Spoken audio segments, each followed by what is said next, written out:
He's got one foot in the frying pan and one in the pressure cooker. Believe me, as a bowler, I know that right about now, your bladder feels like an overstuffed vacuum cleaner bag, and your butt is kind of like an about-to-explode bratwurst. Hey, you mind? I wasn't talking when you were bowling. Was I talking out loud?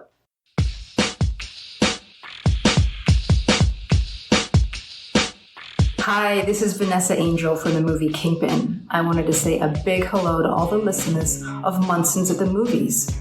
I'm so excited to hear that there's a podcast inspired by the movie Kingpin. Welcome to Munson's at the Movies, episode 9. I'm here once again with the rest of the Munsons. I want to give them a wide berth. He's what is called a born loser. A real Munson. Give them a chance to talk a little bit about what's going on in their worlds. James. Not much has changed in my life. I think the last few major life updates I've given you with the wedding and whatnot. At this moment, I'm enjoying the marriage bliss, but also quarantine life. So my honeymoon has been in my front yard. It's been great. Warren? Actually, I had a buddy send me a link to another podcast called Till Death Do Us Blart, and they talk about Paul Blart. Mall Cop 2. Oh my God. They talk about that movie once a year, and this guy tried to sync it up with Dark Side of the Moon, and it's eerily like it works. It works really well with that movie. So I'd recommend people going to check that out. It's almost as if these movies have some kind of formula going on. It is hilarious how much it lines up. There's a video on YouTube that kind of lines it up, and it's worth watching. Rigby. Not much has changed on my end. I read a book this week, which is nice transition from the TV and movies that I've been watching. I read Fear and Loathing in Las Vegas by Hunter S. Thompson. That's a movie, so it doesn't count. It doesn't count, yeah. My goal next week is to read Fear and Loathing in the Campaign Trail from 1972, which was his follow-up. Case, what about you, brother? I think I'm getting close to writing the sequel to The Edge of Tomorrow, because it's all I'm living. I feel like every day I get to the end of the day and I think to myself, I can't wait for tomorrow. Nice. I love That's that movie. about it. It's a great movie. On my end, I thought you guys would be entertained. I was digging around on the social media earlier. The internet is blown up today because some teenagers, probably just a few teenagers, finally learned about Robert Downey Jr.'s role in Tropic Thunder wearing blackface. Oh, God, they tried to cancel him? And they are trying to cancel him so hard right now. I will read to you verbatim a tweet that I read. It says, "Wait, so what the fuck? Robert Downey Jr. did blackface? Sorry, what? I can't find an apology either. What the fuck?" That person's not seen the movie. Yeah, he should talk to the Academy about that. What do you mean, you people? Exactly. I'm the dude playing the dude disguised as another dude. That role is mocking character actors. People have justifiably been mocking these kids on Twitter all day because they have to. Like, once you've seen the movie, you understand that's the whole point. Yes, 100% the point of the character. Yeah, they're going to be really upset when they see Sigourney Weaver talk about something, and they're like, "Wait, weren't you attacked by aliens?" And they're going to realize that movies just aren't real. And so we have Chip Hessenflow with us. He's a co-host of the Too Much Scrolling podcast, which is a podcast that has all the information you need to survive another week. They cover movies, books, news. They publish every Tuesday. He owns a financial planning practice in the Chicago area. He works with all sorts of people who are much more interesting than he is. I can vouch on that. He enjoys his career, which lends him time to think and sometimes be creative. He was born bald. He maintains that today, proudly. You can find Too Much Scrolling on your favorite podcast or podcatcher or smart speaker by searching Too Much Scrolling or toomuchscrolling.podbean.com, which is where our podcast also lives. And other addition to that, Chip is also a Phi-Psi, much like myself, James, Warren, and Rigby. So, Case, you're the odd man out on this one, brother. But Chip, we're happy to have you. Well, thank you. Thank you so much. I just want to tell you that we're just ending second winter here in the Chicago area and getting ready for pre-fall. So it's going to be a good summer. Very, very small summer, right? So before we get into our featured actor of the episode, a few housekeeping pieces to hit. Number one, give a quick shout out to our Alicia Vikander image winner, Betty. Her IG account is Lysaivin. I don't know how you pronounce that in Instagram speak, but she was the one who got the answer correct of the 5 Vikander roles. So bravo to you, Betty. Yeah, nice work, Betty.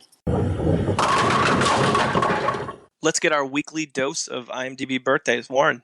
Not many of them this week. So we're going to go ahead and start with Alexander Ludwig.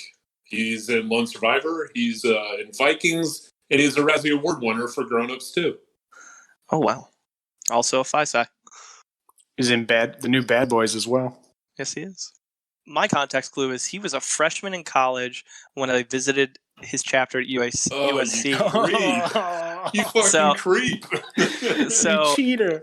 Bro, when I was there, they were like, hey, Ludwig, he's gone right now. He's doing some acting work, and Everson Griffin just graduated, and he's going to the NFL. So they were name dropping left and right. Yeah, they love themselves. So I'm going to say he's 27. I'll go 30, Warren. Ah, damn it. You stole it. Well, because I know that he paid his dues on time, and he's a really good guy. Yeah, he joined for the right reasons. I'm going to say 33. Do the Bob Barker. I'm going to go 29 there, Bob. He's 28. I gave you guys the hint. Yeah, but Kyle, I don't want to use your hint because it was so dorky, you know? Yeah. All right. Next up is Breckin Meyer from Road Trip, Robot Chicken, and Garfield 1 and Tale of Two Kitties. Also clueless. 42. 44. I'll go 45. Ooh. I'm going 41 there, Bob. I'm going to say 38. He's 46. Oh. Ooh, was that me?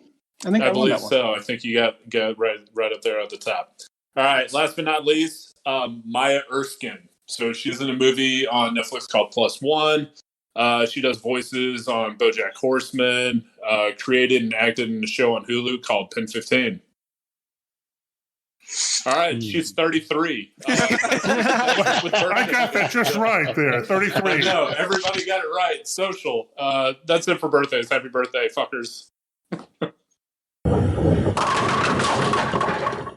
Okay, so the 5 actors that were thrown onto the wheel for this week were Bradley Whitford, Frances McDormand, Adam Scott, Bill Paxton, definitely the fan favorite of the 5, and James Marsden.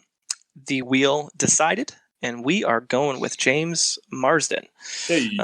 Yeah. So it will be Warren's new profile photo before too long on Twitter, so look out for that. And Christ, it'll finally be better looking than I am. Yeah. It's something I look forward to every week when that change happens. So we're going to dig deep into James Marsden's background, his career, his personal life. But before we get into all that, we always listen to some actor trivia from James. 2 truths and a lie. There's a theme to the lies. Chip, if you haven't listened before, I'm not going to tell you that theme, but all the other guys are very, very well aware of the theme and have been very good at guessing which the lie is. I of course, have listened to every episode, so do not. Okay. do not play me. So there are 3 facts I'm about to go with, and you guys tell me which one of these is not about James Marsden. So fact number 1. He moved a lot as a kid before going to college. He lived in California, New Zealand, Connecticut, then Hawaii before moving to Nashville. Fact number 2. While vacationing with his family in Hawaii, he met actor Kirk Cameron and his actress sister, Candace Cameron. They invited him to visit in LA, and that is when he decided to begin his acting career.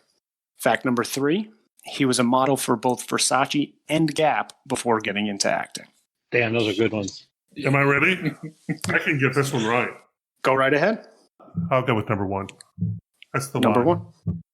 James, I'm going to pick number 1 as well because it's actually the backstory to the movie Disturbing Behavior, so I know that's not. I'm gonna go Kirk Cameron as the lie, James. 2. Yeah, I'm gonna go with Kirk Cameron as well because it was James Cameron. I also probably spent way too much time researching Marsden, so I'm pretty confident 1 is the lie. So Kyle is correct. 1 is in fact the lie. So fact number 2 is true. While he was vacationing with his family in Hawaii, he met the Cameron family. They invited him to visit LA. He dropped out of college shortly after that and thus began his career. Fact number 3, also true. He was a model for both Versace and Gap before getting into acting. I don't think that surprises anyone because he is strikingly handsome. And fact number 1 about moving to California, New Zealand, Connecticut, Hawaii, and Nashville is actually a fact of Dwayne "The Rock" Johnson. Marsden grew up in Oklahoma, and he lived there until he went to college, which was at Oklahoma State. He has a very similar path to Chris Pratt in that he was discovered in Hawaii. Oh, yeah, that is interesting. Connecting those dots. I'm like, Case, tell us a little bit about Marsden's snapshot and box office history. Really, the only 2 distinctions that he has on the spreadsheets that I work off of, the 24th Day is actually the lowest budgeted movie we've looked at. And it only grossed $14,000, so it lost the studio quite a bit of money there. The other one is that time of recording, he's actually the 4th highest of actors or actresses we looked at. Can anybody guess the 3 above him? Chastain, Pratt, and Gordon-Levitt? Nope. Lithgow? No, you got 2 out of the 3. Pratt and Chastain are 2 and 3. The number 1 person we've looked at the time of recording. Oh, it's Vikander. That's right. He's right after those 3. Despite getting not great reviews on any of his projects, both from critics or fans, I mean, he's still wildly popular, and it could go back to those dashing looks and his model characteristics that we talked about. When a movie performs that poorly, the 24th Day at $14,000, was it buried or did it go against, like, I don't know, Spider-Man or something? Well, Chip, that's a good question and well beyond my research. Well, that's for all of our listeners out there. We're looking forward to your research. Yeah, let us know. I think the thing that buries most movies based on what we've looked at, it's been poor openings. Anytime that there's a really, really poor opening, a lot of times they get buried because everybody starts piling on in the reviews and the critics. I think James has a golden rule about movies like that. James, what is it? If everyone says a movie is bad, I'm just not going to waste my time and see it. Yeah, I think that's the biggest thing, Chip. Even if it's going up against an Avengers or something, it's still going to have its audience. Sorry, boys, that's a pretty lame box office snapshot. I do what I can. The value in what you just provided us, Craig, is especially from the average Rotten Tomatoes score compared to how many projects he's been in, paints a picture of the actor that is James Marsden. He started his acting in 1993, and he's been in over 50 projects during that time, TV and film. So he's been a very busy actor over time, while many of them haven't had great reviews. I think I was looking at Rotten Tomatoes of the list of movies that are on there. Maybe 30 to 35% are in the certified fresh and not rotten category. But it starts in 1993 with his role in a TV movie called In the Line of Duty, Ambush in Waco, which is readily available on YouTube if somebody would like to check it out. Plays a very small part in that one. After 1993, between 93 and 97, he's in a number of small spots on TV shows, some big TV shows like Saved by the Bell, Touched by an Angel, and Party of Five. So they gave him a lot of access, right? If you're starting your career in Hollywood and you need to get your face out there, especially a good-looking person like Marsden, those are big-time shows to get your face out there. He was also in a movie in 1997 called Campfire Tales, plays a small role in that as well. It's not until 1998 that he runs into his first feature film, and he plays a lead role in the movie Disturbing Behavior. And Case is going to talk about that one. Disturbing Behavior is a 1998 film. James Marsden, obviously, Katie Holmes, and I'm nervous about James's response to this because it's another movie that another guy gets the girl. I'm sorry, James. Spoiler alert. I think maybe that's why I started hating him at such a young age. Immediately was jealous. He's also got my name. You finally got past Vanderbeek, and now you got to deal with Marsden. 2 Jameses in a row. So the movie goes like this. Marsden moves to the island of Cradle Bay. Being new and an outsider, Marsden tries to navigate the social landmines of high school, and he settles into friendships with some other students that are socially on the fringe. Those students are Katie Holmes' character, Nick Stahl's character. They aren't necessarily at odds with the Blue Ribbon students. However, as the movie goes on, Dr. Caldecott, played by Greenwood, they start recruiting parents and getting parents permission to basically brainwash their children. Here's where this movie lost me. The plot jumps around way too suddenly and unnecessarily. This is the one that derailed me the most. They tried way too hard to create catchphrases or dialogue that would become popular. And a great example of this, 3 or 4 different times, Katie Holmes answers, instead of saying, yeah, that sounds fun, or yeah, that's cool, Katie Holmes just answers very flatly, razor. Oh, we're bringing it back. Joke's on you. I was saying razor for 10 years after that. That's so cromulent. That's so fucking edgy. Cromulent. Okay, that being said, I really enjoyed watching this movie. I really enjoyed watching it. Agreed. Marsden and Holmes, I think, are really good in this movie. In terms of a first feature film, it was a pretty good performance for Marsden. All things considered, he exhibited some leading chops that you wouldn't expect someone so young in the game would have. And Katie Holmes was just vintage Katie Holmes in that role. It was great. Thanks, Case. He wasn't in any projects in 1999, but from 2000 to 2007, before we get to our next review, he was in a variety of other projects. In 2000, he was in the X-Men movie as Scott Summers, which turned into 4 films as that character. And as I understand it, potentially a polarizing character. I grew up loving the X-Men cartoons. I was a huge fan, and so I was excited to see this movie. And I remember when this movie first came out, I loved it. I think I loved it partially because the other comic book movies I had seen to that point were kind of more cartoonish, somewhat on purpose.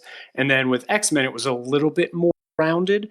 And I absolutely loved the movie, but then people made better versions of more grounded movies and more grounded superhero movies. And I think if you were to go back and rewatch the original X-Men, it's not as good as we might remember it being. And maybe it's not as good as having, 5 movies afterwards. But I do remember my initial feeling being, I hated the portrayal of Cyclops. James Marsden particularly. Cyclops is supposed to be a playoff of kind of like Captain America, but with like a really shitty personal life. Like a leader who does the right things on the battlefield and like everyone trusts him, but then has issues with how he treats women and he's estranged from his family. This interpretation of him suffers from like we don't know what to do with this character, so instead he'll just be like boring. And I'm like, that's not like what the character was at all in the cartoons. They made him like a sniping, jealous, kind of like twerp, because he was the counterpoint to Hugh Jackman as Wolverine. This was like Hugh Jackman's explosion to like superstardom. Mm-hmm. And instead they just kind of like wrote Cyclops out. And they're like, sorry, dude, like you're going to get less screen time throughout the series. And eventually we're just going to kind of kill you off because this interpretation of him sucks, and we all agree. And this was like what started my like, wow, I don't enjoy watching Marsden in movies, and it was solely because of this. In watching movies for this podcast, like my opinion changed somewhat because he is better in a lot of other roles, but his portrayal of Cyclops is just not enjoyable at all. I don't think that this was Marsden's fault. I think that when Fox bought the rights with the X-Men, they really were. You had the Batman films that had come out before, but you had not had a Marvel movie. They had all been really, really bad, and they wanted a hit, and they kind of forced stories onto this franchise. In fact, there was really no rhyme or reason. I think Fox really, they could go back, they would redo how they created their ultimate, what was a franchise. And you're absolutely right. X-Men was a bright spot as far as comics being sold. It may have sold 1 million units. Most comics at that point were selling, 300,000 if they were hits, maybe 100,000 if they were not. So they were like by far the biggest selling comics through the 80s. And it was developed by a guy named Chris Claremont, who was the writer of this story. He was an actor before, so he created a lot of drama. He was basically a world builder in this. So by the time it got to the cartoon, which you were describing, it was already a big hit. It hit the big screen, and they wrote this incredible, jerky character. I mean, he was just a jerk through the whole thing. Yep. Where he was supposed to be our leader. He was supposed to be the guy that's Xavier's right-hand man. Xavier was a smart guy. He founded the school, and on the battlefield, it was all Cyclops. well, they certainly just didn't do any favors writing this character. When I watched this today, I started it, and like 3 or 4 times throughout like the first half hour, I kept double checking to make sure that I was watching the first X-Men, because it's seriously, like every other superhero movie, they introduce you to characters and all this stuff. They just throw you in there and they expect you to know exactly who are, what their powers are. Right. And so it was a super, super weird approach to something that we're not familiar with these days. In addition to that, this was an incredibly big marketing push. Eventually, it would come out on VHS tapes, and I think you could get them at Pizza Hut. I mean, they were giving them away with pizzas. I mean, this was a long process. They certainly thought that they could recreate maybe a Star Wars type of franchise with this. So when Marvel went through their bankruptcy, Fox bought the rights to Daredevil, the Fantastic Four, and X-Men, and they have fumbled every one of them. Luckily, Feige's in control, and hopefully we'll see some revamping of those stories here in the next 5 years. He actually came out and said, like, I'd be an idiot not to say yes. But, like, in that role, like, you could tell there was hesitancy in that interview where he's like, of course I would want to make $100 million being Cyclops again, but I really did not enjoy the feedback I got for this role. So he's like, so the advice I would offer to the next Cyclops, and like went to that immediately. But he definitely said, yeah, throw me in there. I just, you could tell there's a little hesitancy to it. If they bring him back, they should do kind of like a Deadpool. When Ryan Reynolds went back and killed himself as the old Deadpool. They should just do that. Not a bad idea. 2001, he was in Sugar and Spice. He played Jack Bartlett. Rigby, I know this is one of your guilty pleasures. Yeah, it definitely is. He plays the hunky high school quarterback role pretty well. He's not the main part of the movie. That belongs to the cheerleading squad. But he's a good supporting role in it. It's similar to Disturbing Behavior in that it's this teenage angst film. It's very female driven. He's very much a minor supporting character, but he starts to get into this mode of being the pretty guy, right? And embracing that in a lot of ways. Quick departure from some of those types of roles in 2001. He was in Zoolander for a very brief moment as John Wilkes Booth. Yeah, that was when Derek Zoolander is describing how models have been involved in every major assassination. And then Marsden kill Abraham Lincoln. Well, between Zoolander and Team America, we understand the power of acting and the power of models. God, it's so good. It's so quick. Very funny. It's a fun little cameo he pulled out on that one. Between 2001 and 2002, he was in the show Ally McBeal. He played Glenn Foy. That was a huge show. I don't think any of us watched it, but he played like a Sinatra-style singer. He's got some singing chops to him. He was able to put that on full display, which we'll showcase it here in some of the other reviews we have coming up. Also in 2002, he was in a movie called Interstate 60, which is a very curious project. Very curious. It was a Disney movie, but they had Michael J. Fox say fuck too many times. I felt icky watching the whole movie because the cast in this is awesome. Kurt Russell and Chris Cooper, Gary Oldman. Gary Oldman's dressed like Pee Wee Herman. It was bizarre. It was almost torturous to watch. You felt Gary Oldman's pain wearing that outfit, watching him in this movie. He's like a pretty filthy character too the entire time. Very filthy, which I didn't expect. Marsden plays the lead. He's got his magic 8-ball with him. Again, I think very similar to Disturbing Behavior. He does what he can with the script he's given. He's not bad necessarily. It's just the story's so odd that it's just hard to follow. And you just don't expect Michael J. Fox and Gary Oldman and all of those guys being as ridiculous as they are. Christopher Lloyd. Yeah, exactly. I mean, star-studded cast, right? 2003, he's in the X-Men sequel. He's in the aforementioned 24th Day. And he's also in The Notebook in 2004 as Lon Hammond, which is a pretty beloved Nicholas Sparks project. Yeah, I would say it's the only beloved Nicholas Sparks project. I don't know enough about Nicholas Sparks. So you gentlemen out there that have the ladies at night, you need to watch a little love story. I enjoyed The Notebook. I think he was good in that role in that he plays the original love interest who gets left for the better love interest. I think it was just an unfortunate casting for him in that the people who were in the leads, they like again, which might be a trend for him now that I'm saying it out loud, was Ryan Gosling and Rachel McAdams, and they just stole the show and, blast off to superstardom. And you're like, oh yeah, that's right, James Marsden was in that movie. I forgot. He's just the side character because of how good they were in their roles. In 2006, he's in a movie called Lies and Alibis. He plays Wendell Hatch. And what I'll give in terms of background, the movie itself is not great. Steve Coogan plays the main role. The concept is he runs an agency that helps you hide your extramarital affairs. So they handle your business. They answer your calls when someone's trying to call you, like your significant other's trying to track you down. They intercept the calls so you can do what you want to do. But Marsden plays jockey frat boy who is paying for them to basically distract his wife while he goes on this escapade to California. And so again, you see more of him playing like this asshole. Like he gets into this asshole role and he does a pretty good job with it. He's pretty convincing as the fratty douchebag. He's also in a movie called 10th and Wolf in 2006. And the one thing I'll note there, he has a pretty bad Philadelphia accent. I didn't even know there was really a Philadelphia accent, but he's playing around with some voice work that isn't great. If you sound like an asshole, you're most likely from Philly. Yeah, just throw snowballs at Santa Claus, and that's the Philadelphia way. Right? You drink water? Or have your heart ripped out of you every football season. We run into another X-Men sequel, The Last Stand. And then also in 2006, we see another superhero movie role, not necessarily a superhero role, but he was in Superman Returns. This is the Peeping Tom Superman, the one that spies on his wife and her husband. I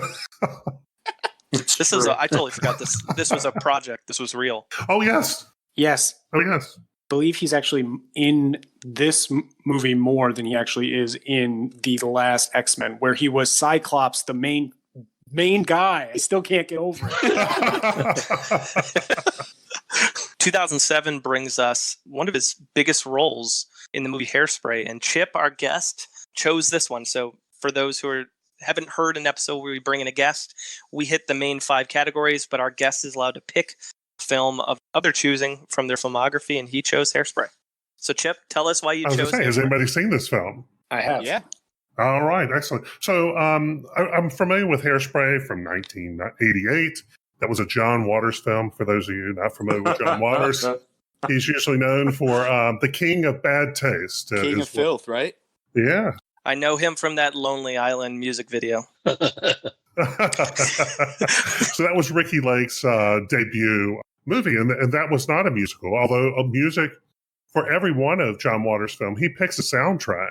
It usually has some oddities in it, a little bit of fun in it.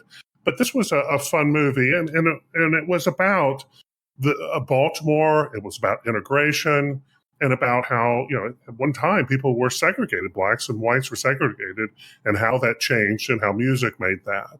Now, that was eventually picked up for a musical that eventually made its way to Broadway, and it did really, really well.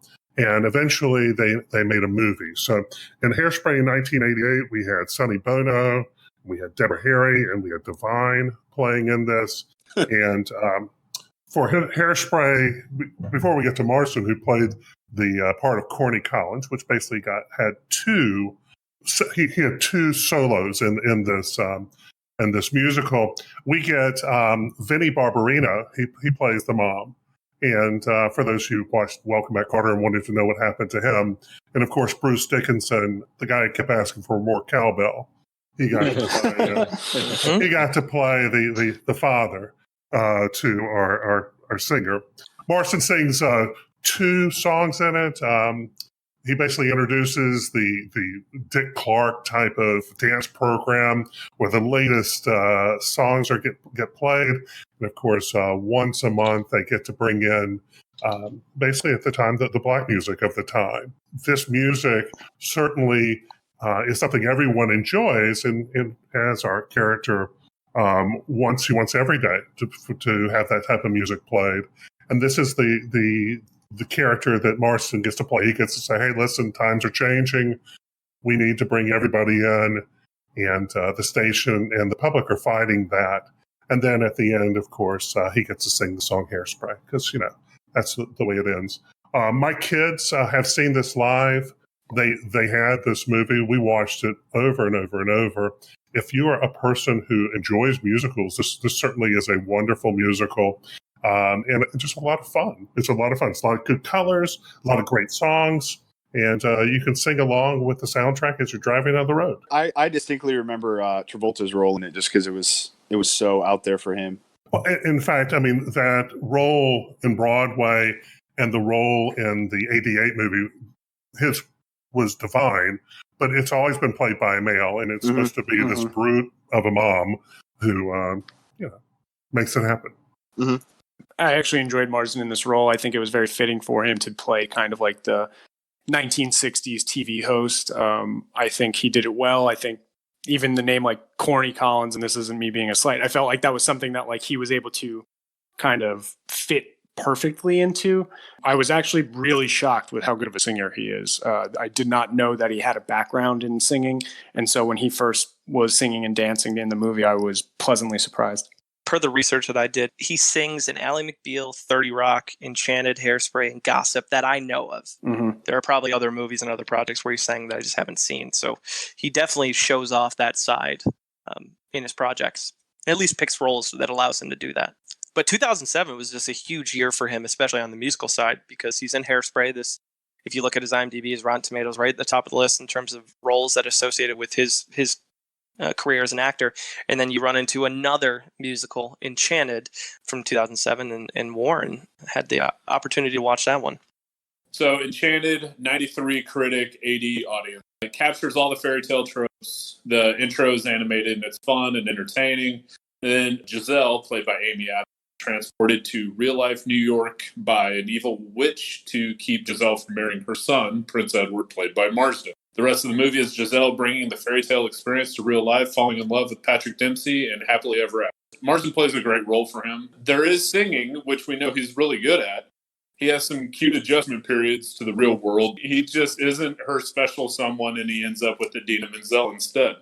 I get the appeal of the movie. It's creative. The switch from animated to real life, and going back. I thought some of the scenes where Amy Adams sings in New York to get the animals to clean up, I thought that was hilarious. Yeah, I agree. So instead of like the farm, like the animals, she gets New York animals. So it's pigeons, rats, cockroaches, flies, and they clean Dempsey's place. That said, like I'm probably more in the 60s range with this. Unlike Rigby, I grew up and watched Disney movies, and I continue to watch Disney movies. And this one can't hold a flame to any of them. I think the critic scoring is unjust because it is higher at a 93 than the following: Frozen, Rescuers Down Under, Hercules, Emperor's New Groove, Big Hero 6, Tangled, and it has the same score as Lion King. Get the fuck out of here. It's also higher than Saving Private Ryan. Get the fuck out of here. So I think it's 140 reviewers. That's the issue that we run into with some of these scores. Like, yeah, a 7-year-old would love this movie. Well, exactly. As a father who only can make girls, I watched this way more than the average person, and I enjoyed Amy Adams quite a bit. Yeah, she's great. I knew Warren. Warren didn't tell us anything about this movie all week, so I had a feeling he wasn't going to be a big fan of it. No, I love plenty of movies like this. It's not that I just can't do it. It's to give it a 93 it's just ludicrous. See, we're just on the opposite. Rigby and I are on the love train. Yeah, I love it, and I think James Marsden's absolutely hilarious in it.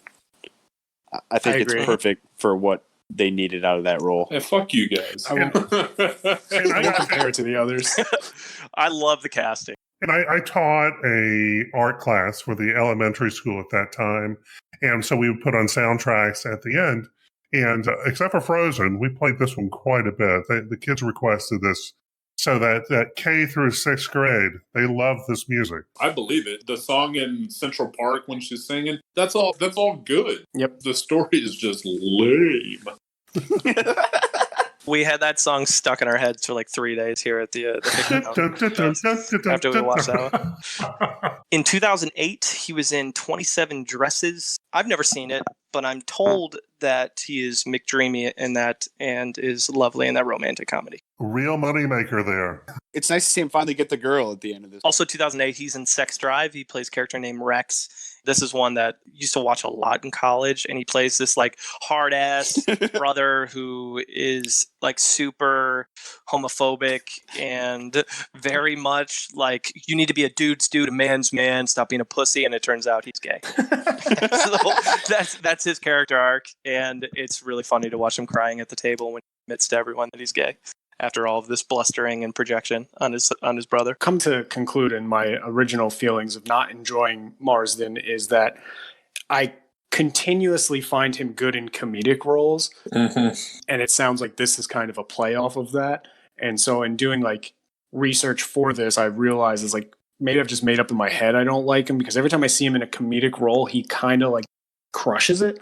Yep. And I think that might be a place where he could focus. Just thinking about them, he's a lot like Rob Lowe in the sense that, this incredibly good-looking guy that does well in comedic roles, but, sort of struggles to find good material. Interesting comparison. Really good comparison. Great comparison. 2009, we have his largest critic gap, which is a movie called The Box. I covered that one. So context on this one, because Rigby gave me the heads up on I needed to do some research before I even watched the movie. It's got a 5.6 user score or audience score, 47 Metascore on IMDb. So a slight difference, but on Rotten Tomatoes, there's a 20-point difference. 44 critic, 24 audience on Rotten Tomatoes. It's also the only movie in 2009 to receive an F cinema score from audiences. Prepare yourselves, boys. What I learned about this before I even watched the movie, it's based on a short story called Button Button that was written in 1970 by Richard Matheson. It was inspired by a discussion prompt his wife would use to teach classes. It was adapted into a 20-minute Twilight Zone episode in 1986 by the same name. It was called Button Button, and it featured Brad Davis of Midnight Express. Then the movie was adapted in 2009. It wasn't shown to critics at any point in time. It worked really well as a Twilight Zone piece because it's a 20-minute.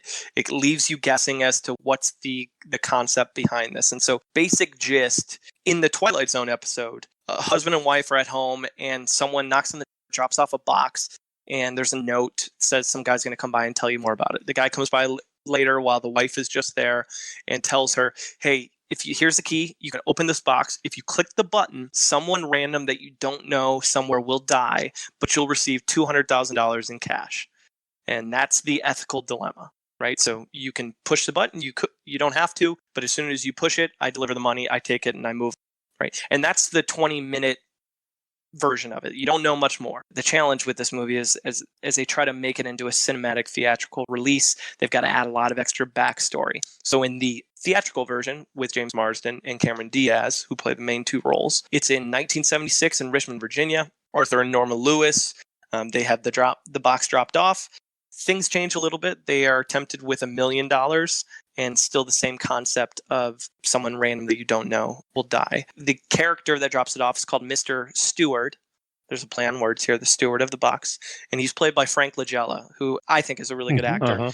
He's got this like huge like hole in his face, which he didn't have in the original Twilight Zone episode, because they've got to add some backstory to the whole thing. The idea is, in the original one, the wife is the one who pushes it, and the husband, they're having this dialogue about the ethical decision, and the husband represents one point of view, the wife represents the other one. That's what makes the Twilight Zone episode so cool.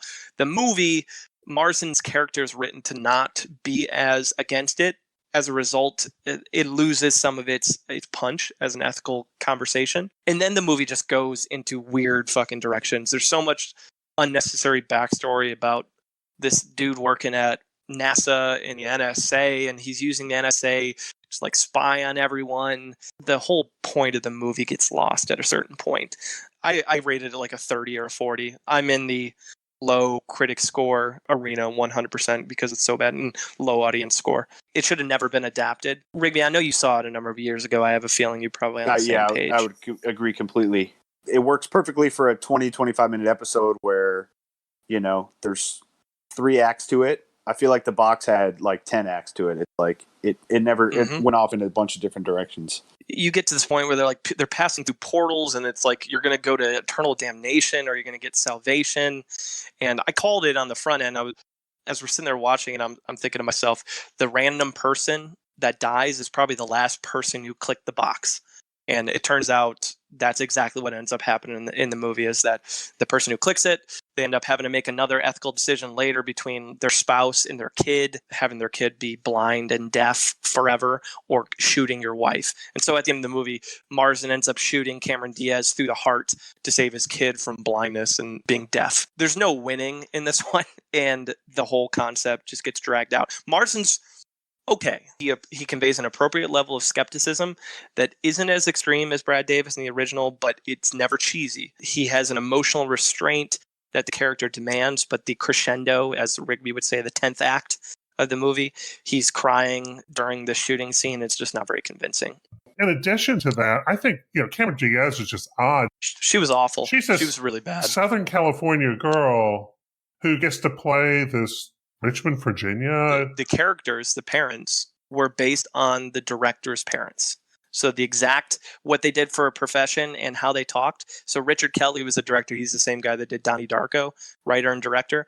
He based that on his parents. And so his parents just suck. Cameron Diaz was cringy to watch in the movie. It was bad. The score was from a Canadian band called Arcade Fire. Oh, and that was the first time they'd ever scored a film. So there you go. It shows. It gives you the background you need. Kyle, have you heard of Arcade Fire? The way you put it, like a Canadian band. Yeah, they're pretty popular. Yeah. Yeah, I thought I've never heard of Arcade Fire. Like polite and but you hadn't heard of it. I was being Canadian, right? Oh yeah, don't you know?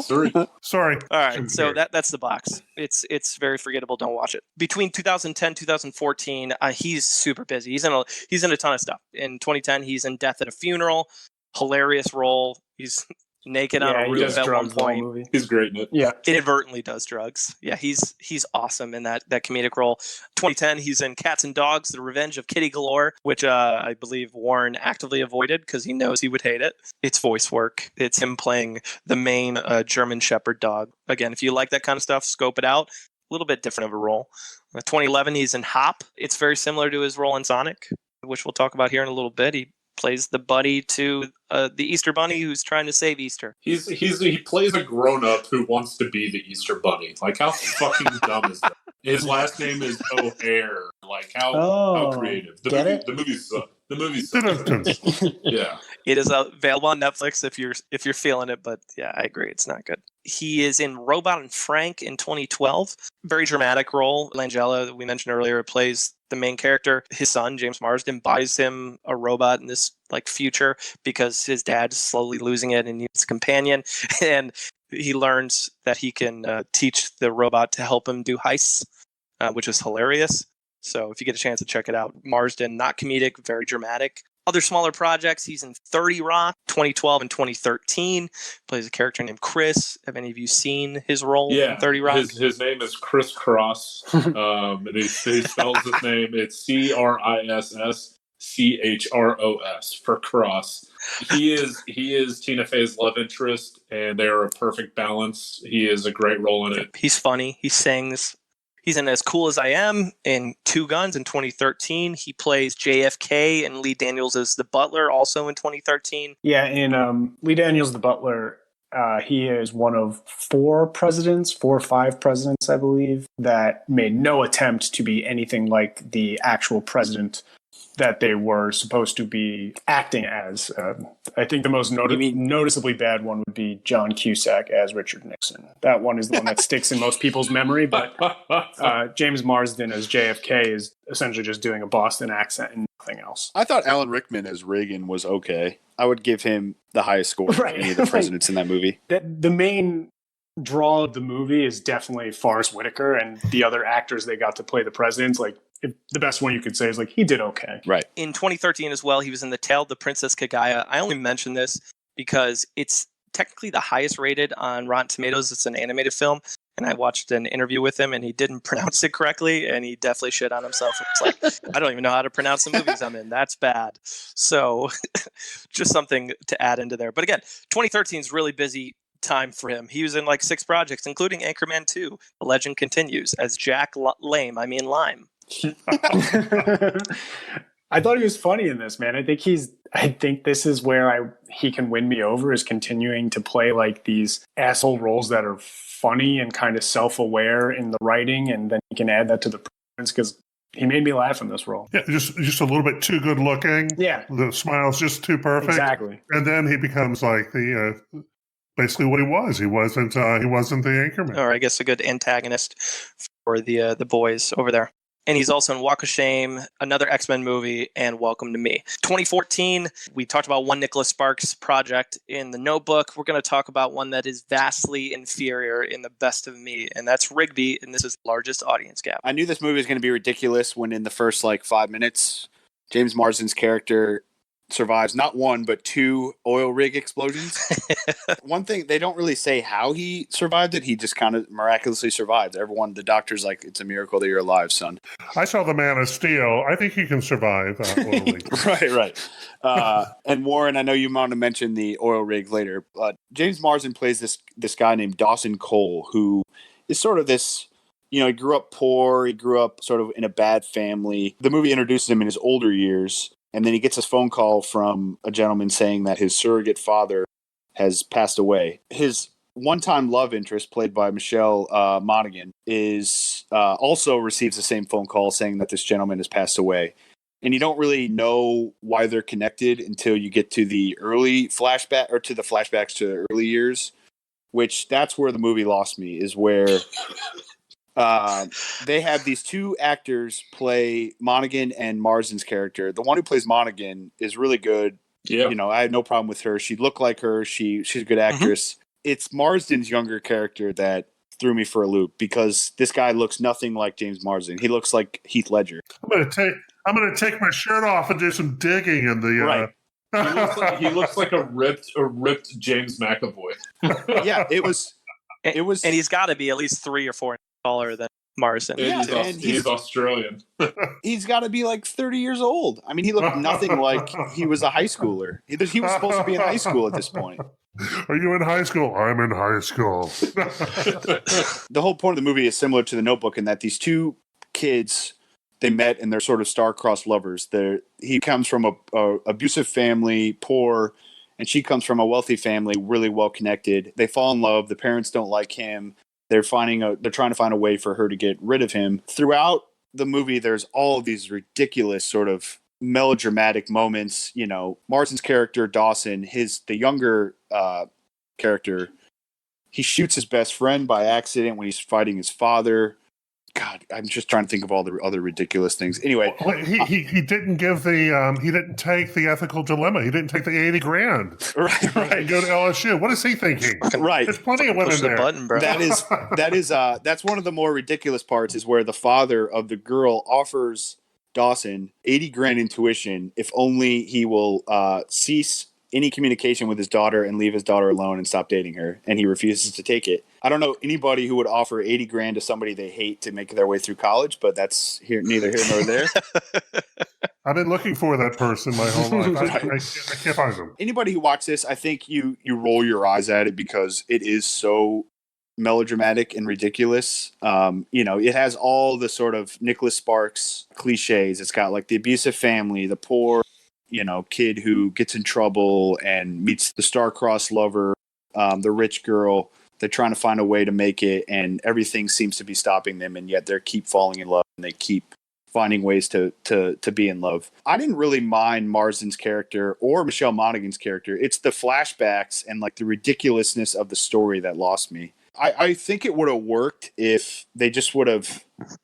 I don't know. You probably can't tell the story the way that I wanted to, which is just through Marsden and Monaghan, because the book is written with flashbacks and with younger characters, so it's probably not possible to do that. But overall, I don't think Marsden was the worst part of this movie by any means.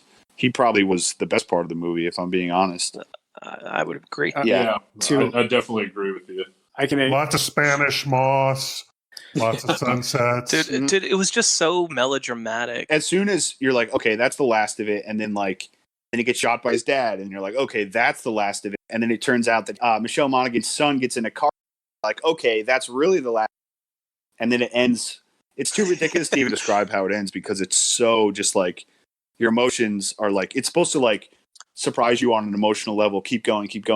But like by the end of it, you're exhausted. You're exhausted because it's so ridiculous. Eventually, they meet in heaven and they live eternity together. It's right. It's so touching. There's an alternate ending on YouTube, and it is much better. The alternate ending is the kid still gets in the wreck, but Marsden doesn't die. He ends up reuniting with Michelle Monaghan, and they live happily ever after. Yeah. See, I would have appreciated that so much more. You Americans and your happy endings. I know. It's just we're programmed for it, man. So I have a explanation as to why the younger Dawson looks nothing like James Marsden, and this was because I was doing my research for the trivia in the beginning of the show, and I found out that James Marsden wasn't the first person who was originally cast for this role. It was actually Paul Walker, and Luke Bracey, who plays the younger Dawson, was casted because he looks a little bit like Paul Walker. And then Paul Walker passed away in the car accident, and everyone was already casted, contracts signed, and they needed to find someone to replace him.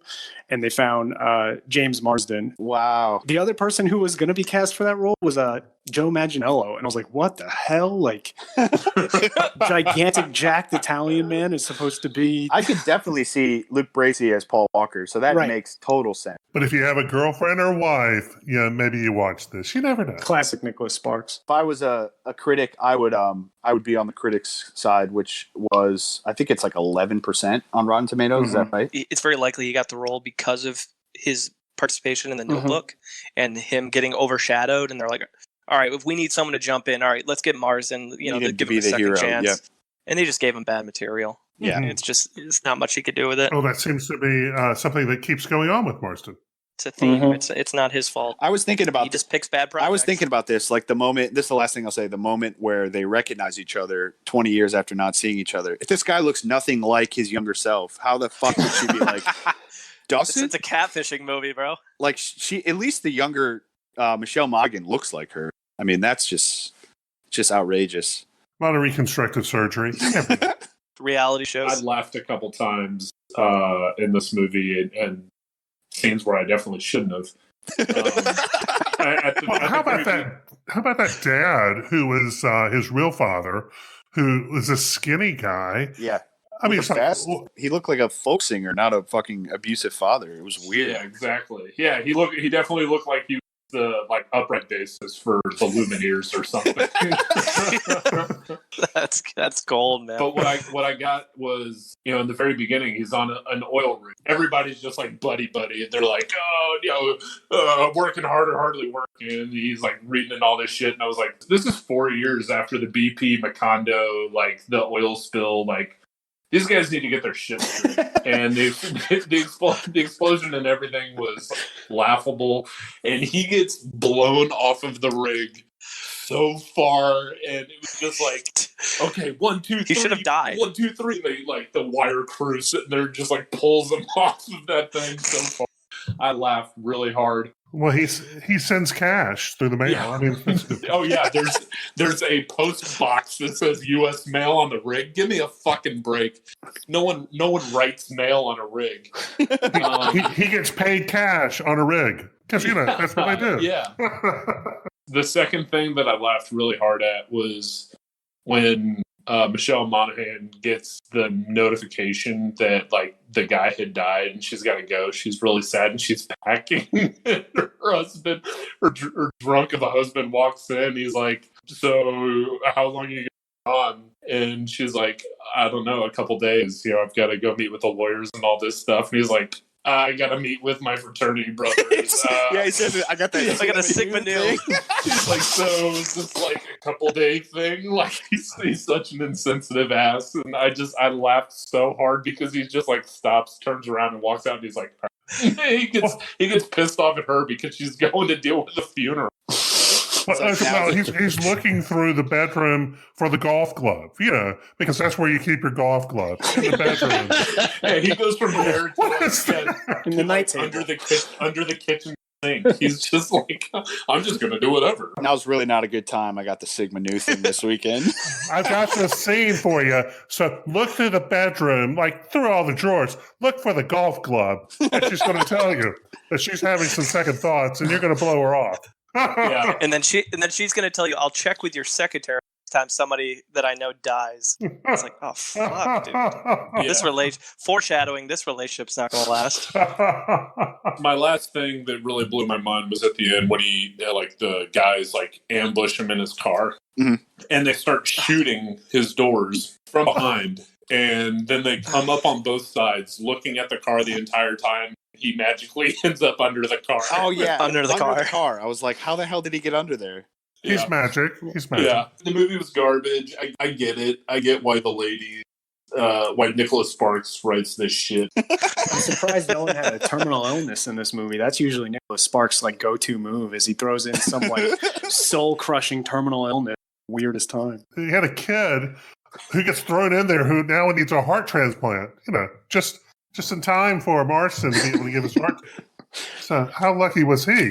This was for comedic content. This was a fun one to review for sure. Between 2014 and 2015, he's in a couple projects, but I think the main one I would note is he was in the D Train with Jack Black in 2015. Played a character named Oliver Lawless. The premise of the movie is Jack Black is trying to essentially save their high school reunion, and Oliver Lawless is the cool guy from high school who now was in a commercial in California, is perceived to be popular, right? And Jack Black goes out there to recruit him and ends up having a love affair with him.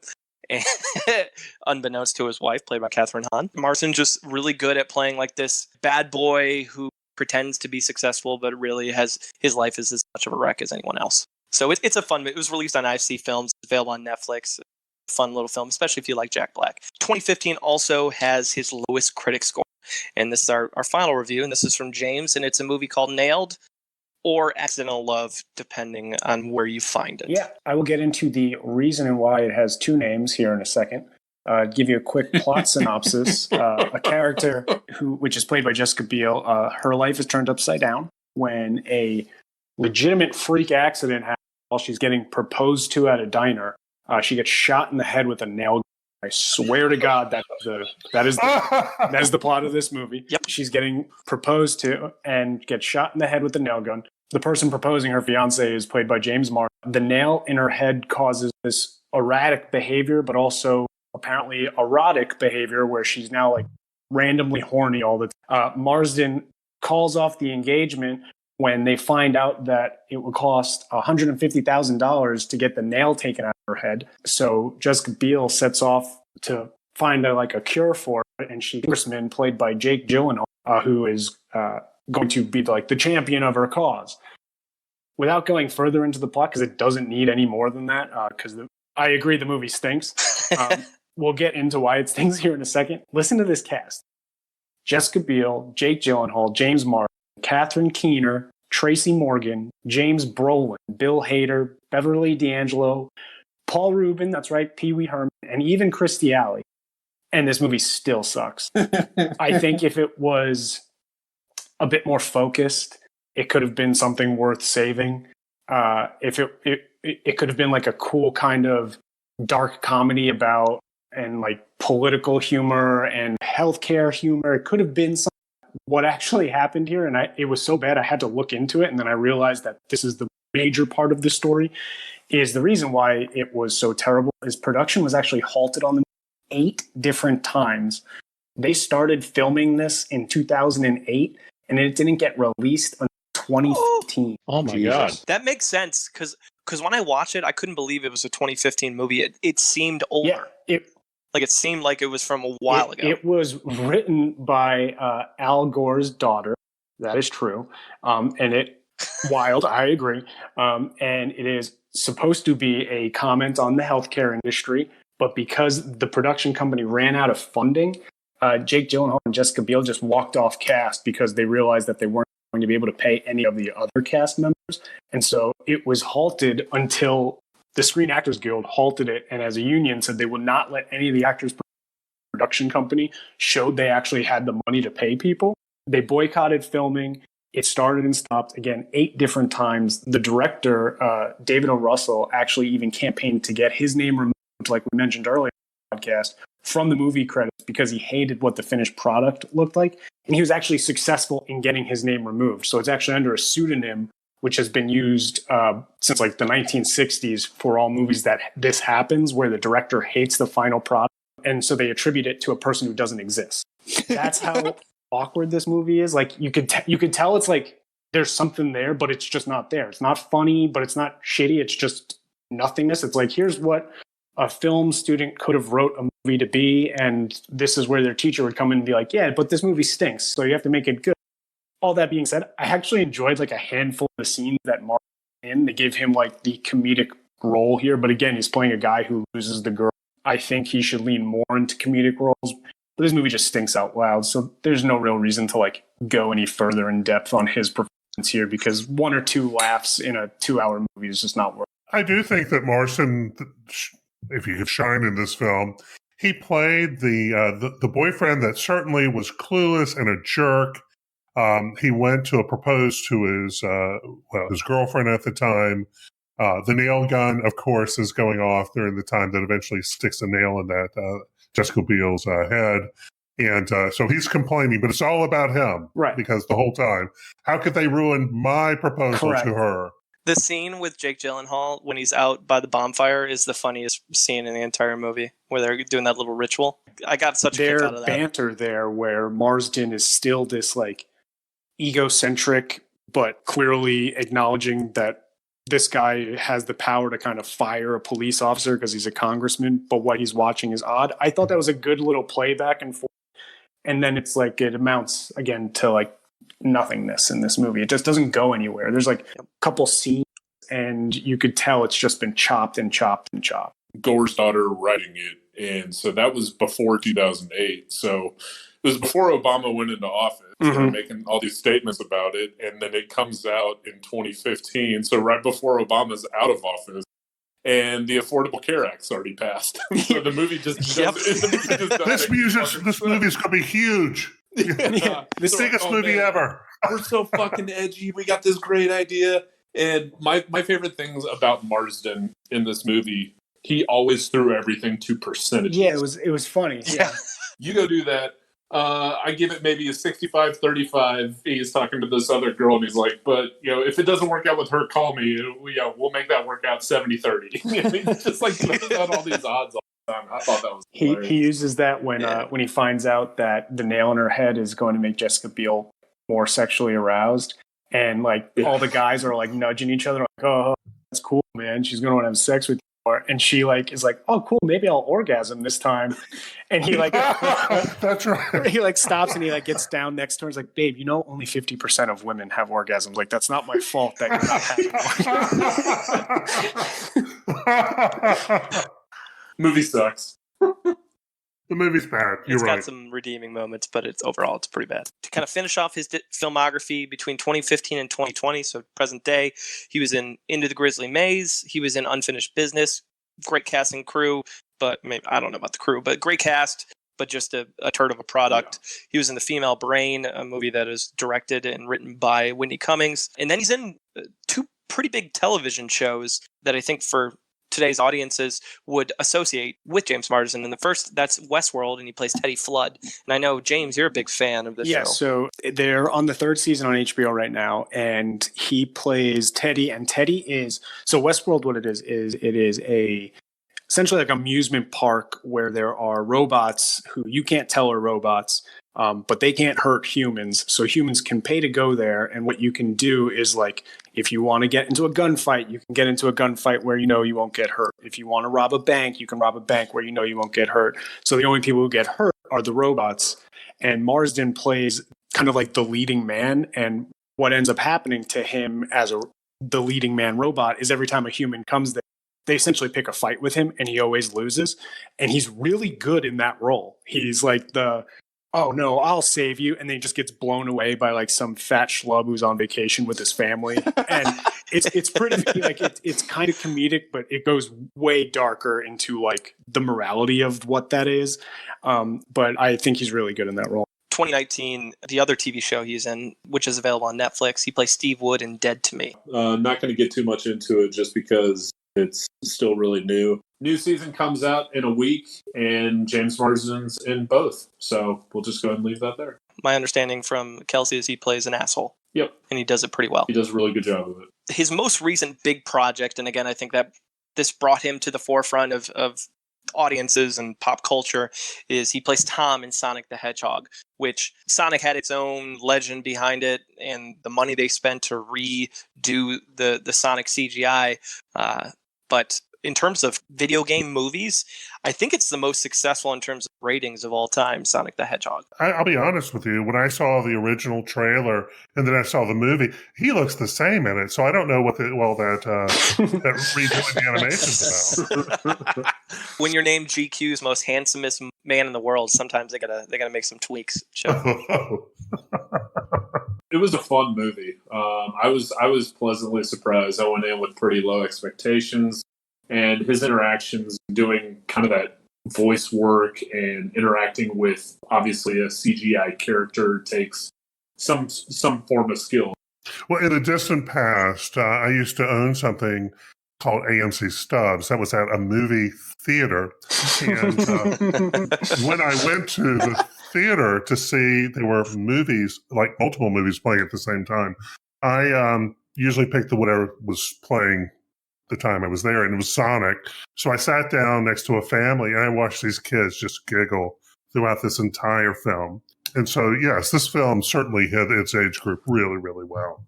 I read yesterday that there isn't a planned sequel, even though they set it up perfectly for a sequel with the introduction of Tails at the end. Spoiler. I think the director's just trying to get money. He's playing hardball. He's just trolling us, I think, at that point.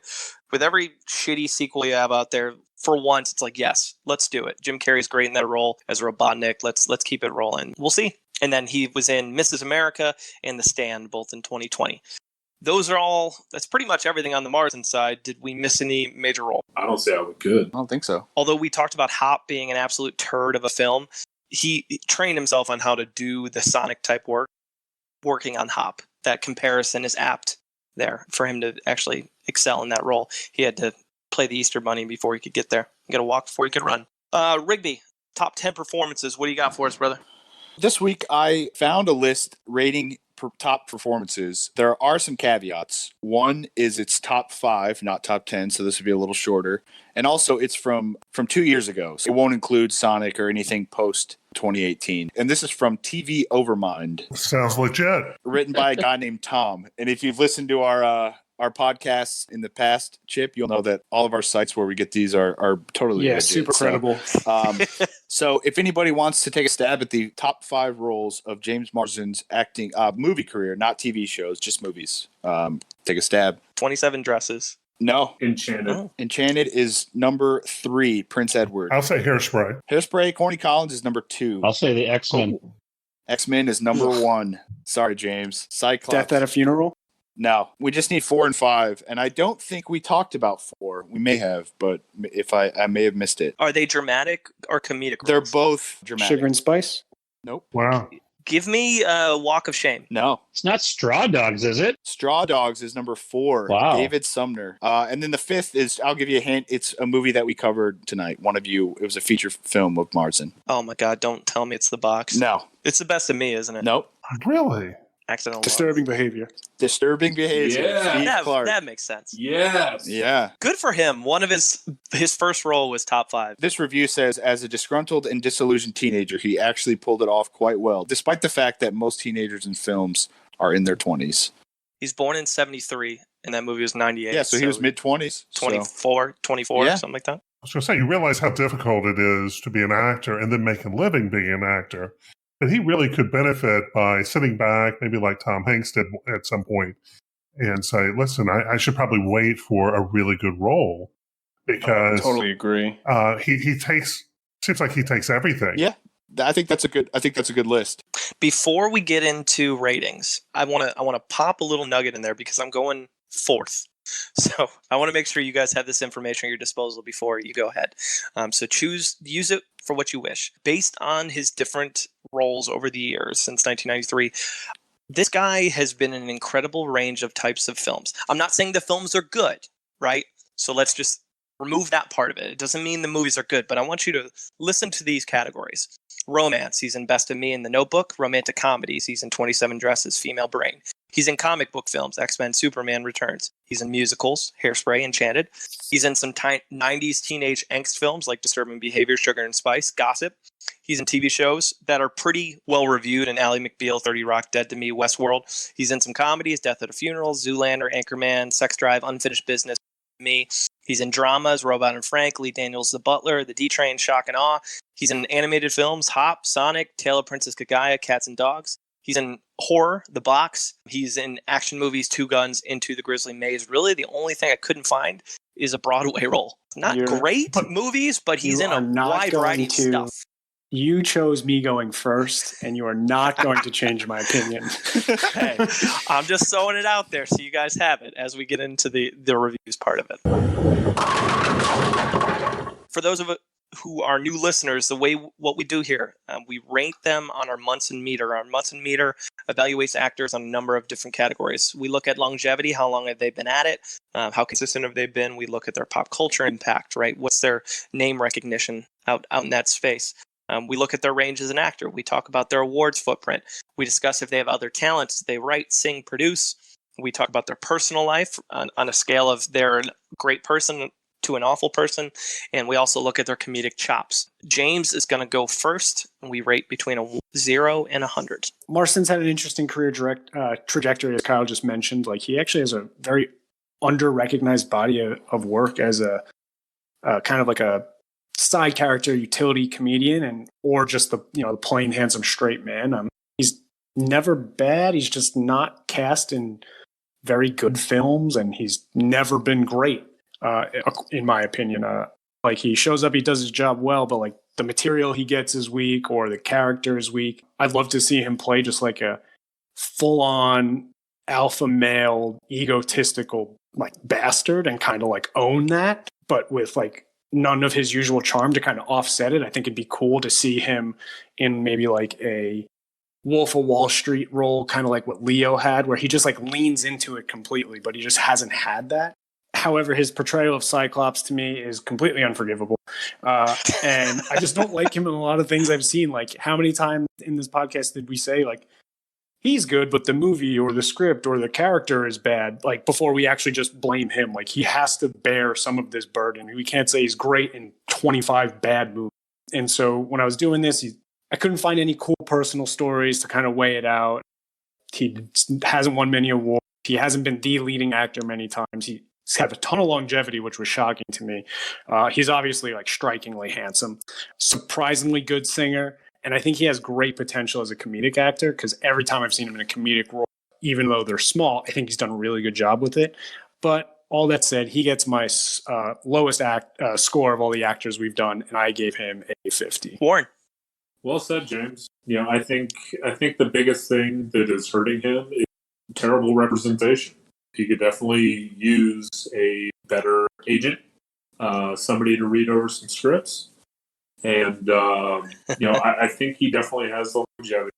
The movies are diverse. His characters aren't. So his characters are very one-dimensional. He does his part. He is a great utility plug-and-play guy. You're down in a bye week, you stream flex guy, bring in James Marsden. So that's really the best way to put his career. He does sing, until he does something different. And I think at this point, he's just like, you know what? I could have been doing, I could have knocked up my high school girlfriend and had, 3 kids by 2 different. So I'm doing all right now. I give him a 47. Chip. We're talking about a guy who's been working for a long period of time. So that we certainly have to recognize, he got to Hollywood. He's making a living being in this. He's a great ensemble character. And I don't know if he could carry a program as a lead. I mean, I don't know that. But he certainly hasn't been given a Jack Ryan type role or something that would allow him to carry it. I think that he is a person that, like, I need this type of person to be in my film. He works with the scripts that are given to him. Yeah, I got to say 70. He survives. And that's the deal. Many people would have washed out if they don't have something grabbing them. And what he's missing right now is that character that everybody's going to identify with him. And unfortunately, X-Men did not do that for him. Unfortunately, some of the other ensemble pieces that certainly could. I mean, Nicholas Sparks certainly says to me, like, I could be a leading man after that. Nothing really has panned out for him. So I'll jump in. A few notes on my scores. So I think number one, he does get lost in a lot of his production, similar to what my commentary about John Lithgow and how I probably didn't rate him as high as I should have, is that I've seen him in a lot of projects, but I don't remember him playing those roles. And I think there's also a craft to acting from that standpoint of you don't have to be this outrageous actor a lot of times. You just have to kind of fill the role and convey the emotion in a way that I don't go, yeah, you're a terrible actor, like I mentioned with Cameron Diaz in The Box. Some things he hasn't really won any awards. He's been nominated for some. I thought you guys would find these entertaining. He got a Teen Choice nomination for Movie Scene Stealer and Death at a Funeral, which I think we all understand why. He's got a couple Teen Choices for Comedy Actor in Enchanted and 27 Dresses. And he's got some SAG noms for like Westworld. Lee Daniels is the Butler. Critics' Choice for Best Ensemble and Hairspray. He's been nominated, he just hasn't won anything. So he took a big hit there from me. But the area where I gave him the most was just the range of projects that he was in. So with all that said, I'm going to give him a 64. Rigby? Kyle, you mentioned his range, a lot of different genres over the years, and he's been in the game for a long time. I mean, in my eyes, anybody that's had a career spanning over 25 years has done pretty well for themselves. I think you mentioned, the one part of the one genre that's missing is Broadway, but I think I would like to see him do Broadway. I think he'd be awesome, especially because he can sing, he can dance, all that stuff. Everyone sort of hit on the important points. His characters are kind of one-dimensional. I like to think of his character in The Notebook sort of summing up his career, sort of like the guy who people you'll think of, but he's not like the leading type of guy. But, for that reason, I don't think that's technically his fault. So I'm going to give him a 70 as well. He's entertaining. He's funny. I almost think he's too good looking. I don't know if people take him seriously enough. When you see somebody who literally looks like they stepped out of a GQ magazine ad. I've had that problem for years. Yeah, exactly. It's tough in this life. I'm not trying to hurt him too much, but I think 70 is fair enough for him, for someone that's been in the game a long time and is consistently getting roles. Case. We missed some awards, and James, you've got something against this guy because in 2001 he won an award for favorite supporting actor by Blockbuster Entertainment. He may or may not have been the reason they went out of business. I'm not saying that. I'm just saying he's done some awards. But from MTV. The part that sums it up for me is actually his awards, because if you're looking at IMDb at all the award stuff he's listed as, most of them are ensemble cast. I think Chip nailed it earlier. There's a great analogy with Rob Lowe. I agree. In the end, James Marsden, I think, would be a prolific comedic actor and would really thrive. I'm going to give him a 56. With that, Warren, what does that bring us in terms of an average for James Marsden? That gives James Marsden a 59.5, which puts him at 8th, just behind Regina and just ahead of Craig Robinson. I think that's a good spot for him. I think that's fair. Yeah, I had a feeling he was going to be on the lower end. I just didn't know exactly where he would be comparatively to those other two. So that makes sense. Yeah, I mean, I feel weird. My score is just, I can sit down and watch any of his movies, but his movies aren't good. Yeah. So his watchability score for me is through the roof because his movies are all like just mind-numbingly dumb. But that's what I like, and so it is what it is. A favorite in the Warren scale, maybe not high on the Munson meter for Warren. Right. Yep. In terms of coming soon, he's got one rumored project. It's a sequel for Enchanted, Disenchanted. And so it's supposed to be like 10 years in the future. the happily ever after is not so happy because it's present day New York and there's a major pandemic. If Disney could beat, a product to death, let's go ahead and do it now. Yeah, now's the time. He is rumored to reprise his role as Prince Edward. All right, so we've got some actors. We got some actors for consideration on the next wheel. Those 5 actors that we pulled from our mega list are Andrew Garfield, Christina Ricci, Chris O'Dowd, Gabrielle Union-Wade, and Jesse Eisenberg. Fellas, thoughts? Either the first or the last. That way I don't have to do as much prep. I've seen most of their shit. I'm going to go ahead and vote for Zuckerberg. I think he's an excellent. His ability to run Facebook and act. Otherwise, I would say Christina Ricci, just because of playing Wednesday Addams, as well as her role with Samuel L. Jackson in Black Snake Moan. That's true. Yes, I don't want to do her because I don't know what she's been in the last 10 years. She starred in one of the John Waters films. Gabrielle Union-Wade has been in more stuff than you would think recently, too. And so I think it'd be interesting. And I want to watch Bad Boys 2, because why the hell not? All right, our next podcast is going to hit on May 21st. We will spin the wheel on May 14th. We're going to have another guest, Dan Craig, who is from Case's circle. Case, want to tell us a little bit about Dan? He's a movie nerd like us. I think just like Chip, I think he's going to fit in, and I think he's going to have a great time on our podcast. It's really been a pleasure having you, Chip. Oh, thank you. That's a good transition. Got anything you want to plug from a Too Much Scrolling side or anything like that? By all means. The pandemic is going on and continuing to go on. And so what we've been doing is actually doing a daily podcast. We've been so Steve and I are our normal host, and we added Professor Pamela Bador. She is from the University of Connecticut and a literature and English specialist. We've been reading all of the Sherlock Holmes short stories, and there's 56 of them, and we are over 23 of them. And so we're going to continue to go as long as the pandemic is here. There'll be a Sherlock Holmes story for you. That's your 0 Dark 30 list right there. One Sherlock Holmes for every day. So have you enjoyed your time? I did. I've only got through 4 or 5 beers. I'm feeling pretty good now. That's good. We appreciate you, brother. Sober is not the way to do this. So thank you so much for allowing me to be part of this. Yeah, thanks, Chip. That was fun, man. As always, you can find us on Twitter at Munson's at Movies. You can catch us on Instagram at Munson's at the Movies. You can email us at munsonsatthemovies@gmail.com. We love hearing from you on the social media, so please do reach out. Any final thoughts from the Munsons? I hope that you're all staying healthy and safe, and that you're not getting Munsoned out in the middle of nowhere.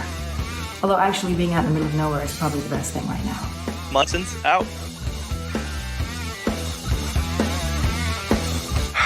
All right, let's go. Thank you for the education, gentlemen. We've just received a PhD in stupidity. Doctor, shall we?